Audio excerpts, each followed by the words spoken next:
spaces. And so we have a lot of concern about who would actually be able to have their immunity status validated. You could have people that just aren't able to access society because they can't even be able to certify their immune status.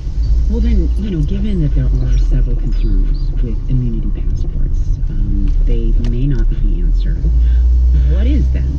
So I really think attention needs to be given right now to really developing a vaccine that is effective, but also that is going to be universally available.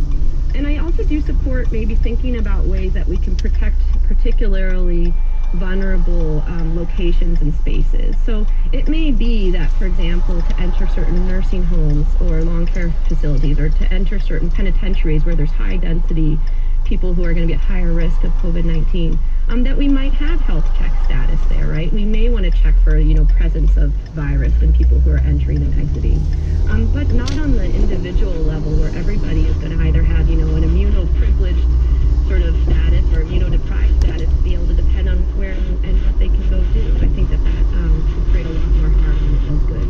Bioethicist Natalie Koestler is also an advisor for the Scientific Citizenship Initiative at Harvard Medical School. This was so interesting. Thank you very much. Thank you for having me. It was my pleasure. Germany's top soccer league is back, but while the Bundesliga has resumed its season, fans are barred from attending, which means games are taking place in empty, echoing stadiums, and which is leading networks to experiment with new features to liven up the TV broadcasts. NPR's Laurel Walmsley reports. When FC Union Berlin took on Mainz this week, here's what it sounded like in the stadium.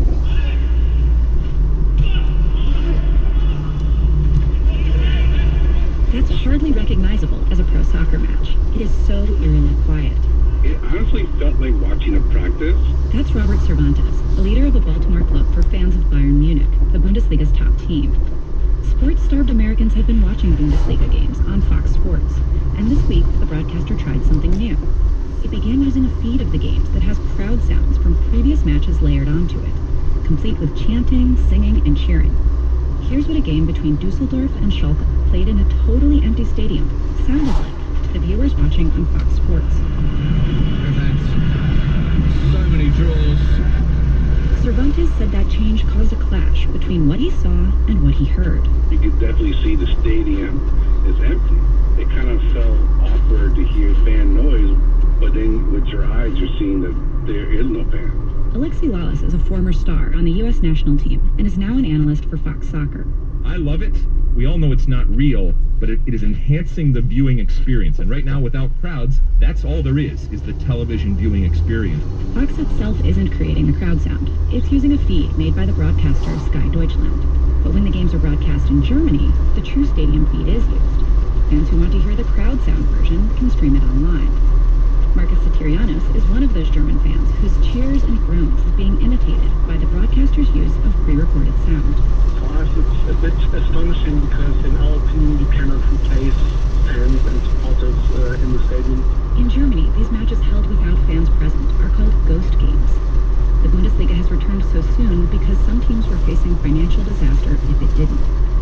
Satirianos says that if it is necessary to play these games right now, they should be shown as they really are, and not be made artificially more comfortable for those watching on TV. But for many fans in the U.S., the return of sports anywhere feels like a balm for troubled times.